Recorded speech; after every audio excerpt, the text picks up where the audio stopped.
রাসূল আকরাম সাল্লাল্লাহু আলাইহি সাল্লাম উহুদের ময়দানে ওনার দান্দান মোবারক শহীদ হয়েছে। দান্দান মোবারক শহীদ হওয়ার পর ওয়াইস আল কারনি নামক এক ব্যক্তি, এক তাবিঈ, আল্লাহর বলি ওয়াইস আল কারনি, আপনারা ওনাকে বলেন অসকুরুনি, কি বলেন? ওনার নাম হলো ওয়াইস আল কারনি। ওয়াইস আল কারনি, এই ওয়াইস আল কারনি আল্লাহর বড় ওলি। উনি শুনছে যে নবীজি সাল্লাল্লাহু আলাইহি সাল্লাম উহুদের ময়দানে ওনার দাঁত একটা শহীদ হয়ে গেছে। ওয়াইস আল কারনি নিজের একটা দাঁত ভেঙে ফেললেন। ভেঙে ফেলার পর চিন্তায় পড়ে গেলেন, না জানি নবী কোন দাঁতটা ভাঙছে, আরেকটা ভাঙছে।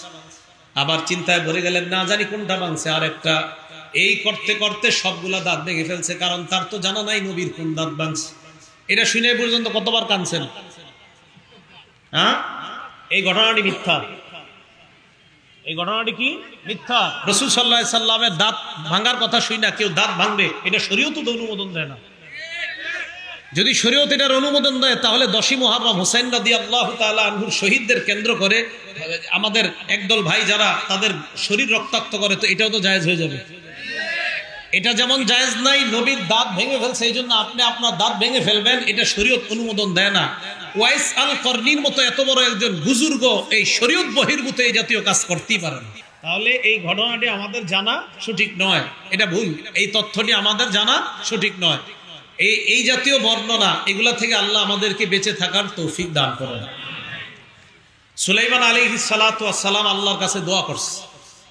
দোয়া করে বলছে, আল্লাহ আপনার সব মাখলুকদেরকে আমি একদিন খাওয়াবো, একবেলা খাওয়াবো, আমার একটু ব্যবস্থা করে দেন। এই তাফসিরুল কোরআন মাহফিলে এই জাতীয় আলোচনা অনেক জায়গায় হয়ে গেছে, হয়তো না জানার কারণে হয়েছে।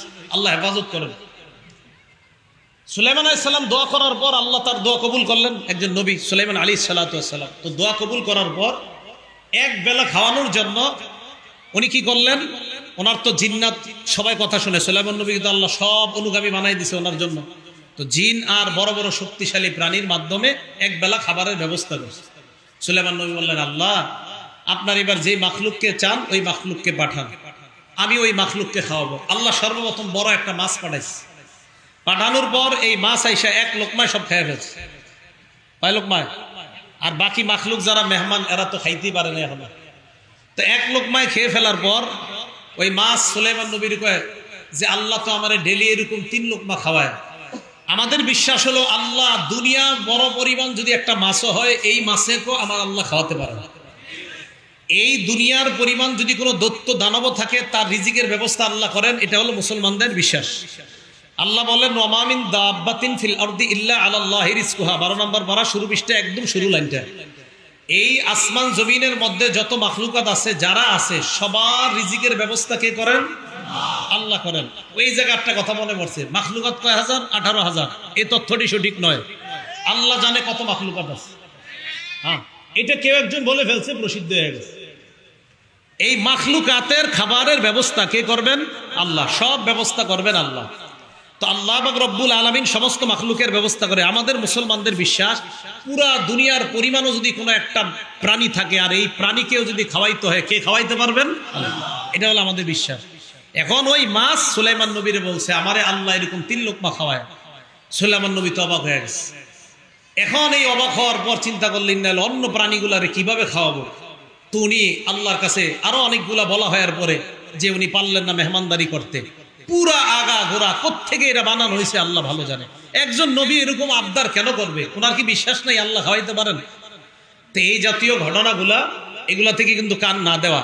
এগুলা আমি ইদানিং বলার উদ্দেশ্য হলো, আমরা যারা আলোচক বিশেষ করে আলোচনা করব, মাশাআল্লাহ আলহামদুলিল্লাহ, এখন সবাই অন্তত যেন আমাদের মুখ থেকে আল্লাহর নামে রসুলের নামে কোনো জাল কথা আমাদের মুখ থেকে বের না হয়, এই ব্যাপারে আমরা সচেষ্ট থাকা। মুসলিম শরীফের 1 নম্বর হাদিস, قال رسول الله صلى الله عليه وسلم لا تكذبوا علي, আল্লাহ নবী বলেন তোমরা আমার নামে মিথ্যা কথা বলবা না। فإنه من يكذب علي يلج النار, আমার নামে যে মিথ্যা কথা বলে সে জাহান্নামে যাবে। কোথায় যাবে? জাহান্নামে যাবে। সে জাহান্নামে যাবে। মুসলিম শরীফের 5 নম্বর হাদিস, قال رسول الله صلى الله عليه وسلم কাফা বিল মারই কাযিবান আইয়ুহাদ্দিসা বিকুল্লি মা সামিআ, কোন মানুষ মিথ্যাবাদী হওয়ার জন্য এতটুকুই যথেষ্ট, সে যা শুনে তা বলে বেড়ায়। বিভিন্ন জায়গায় ক্যাম্পাসাররা আপনাদেরকে আকিক পাথর দিয়ে ধোঁকা দিতে চায়। আকিক পাথর এটা লাগান, এই এই উপকারিতা আছে, এই ব্যাপারে একটা বর্ণনাও শোনায় দেয়। তাখাত্তামু মানে আংটি ব্যবহার করেন। কি তাখাত্তামু, এটা বর্ণনা আছে যে আংটি ব্যবহার করেন, আকিক পাথর, এই পাথর সেই পাথর, পুরাপুরি জাল বর্ণনা, ভিত্তিহীন বর্ণনা, এগুলোতে বিশ্বাস করা যাবে না। রাসূল আকরাম সাল্লাল্লাহু আলাইহি সাল্লাম মুসলিম শরীফের 6 নম্বর হাদিসে কি বলে দেখেন। এই মুসলিম শরীফের 6 আর 7 নম্বর হাদিসটা সব সময় ঘুরবেন আর মাথায় আনার চেষ্টা করবেন, পারলে লেখা পকেটে রেখে দিবেন, খুব ভালো হবে। ক্বালা রাসূলুল্লাহ সাল্লাল্লাহু আলাইহি ওয়াসাল্লাম, নবীজি বলেন, ইয়াকুনু ফি আখিরি উম্মতি উনাস, আমার শেষ উম্মতের মধ্যে এমন একদল মানুষের আবির্ভাব ঘটবে, ইয়াতুনাকুম মিনাল আহাদিস মা লাম তাসমাউ আনতুম ওয়ালা আবাউকুম, তারা তোমাদেরকে এমন এমন হাদিস শোনাবে যা তোমরাও শোনো নাই, তোমাদের বাপ দাদারাও শোনে নাই। নবীজি বলছেন, এটা নবীজি বলছেন। ফাইয়াকুম ওয়া ইয়াকুম, তাদের থেকে তোমরা বেঁচে থাকবা। মুসলিম শরীফের 7 নম্বর হাদিস। আমাদের মাদ্রাসার পাঠ্যপুস্তক অনুসারে মোট হাদিস সংখ্যা হবে 3033টা। আপনারা মোবাইলে যারা মুসলিম শরীফের অ্যাপস চালান, পকেটে আছে অনেকের, এটার সাথে মিলবে না। আপনাদের পকেটের অ্যাপসে হাদিস নাম্বার হবে মোট 7453টা, আর আমাদের মাদ্রাসার মোট হাদিস সংখ্যা হবে 3033টা। অতএব পকেটে এটা মিলে, নারণ্য সব মিলবে, বুখারী মিলবে, ইবনে মাজাহ, আবু দাউদ ওইগুলা মিলবে, মুসলিম শরীফটা মিলবে না। ওইটা আন্তর্জাতিক নাম্বারগুলো আমি বলতেছি। রাসূল আকরাম সাল্লাল্লাহু আলাইহি সাল্লাম বলেন, মুসলিম শরীফের 7 নম্বর হাদিস, নবীজি সাল্লাল্লাহু আলাইহি সাল্লাম বলেন, এমন একটা জামানা আসবে যেই জামানায় দাজ্জালুনা কাজ্জাবুন, মিথ্যাবাদী দাজ্জালের আবির্ভাব ঘটবে। আসল দাজ্জাল আসার আগে মিথ্যাবাদী দাজ্জালের আবির্ভাব ঘটবে। অনেকগুলা দাজ্জাল আসবে। কি বলছেন নবীজি? অনেকগুলা মিথ্যাবাদী দাজ্জাল আসবে। ইয়াতুনাকুম মিনাল আহাদিসি মা লাম তাসমাউ আনতুম ওয়ালা আবাউকুম, এমন এমন হাদিস আমার নামে তোমাদেরকে শোনাবে যা তোমরাও শোনো নাই, তোমাদের বাপ দাদারাও শোনে নাই।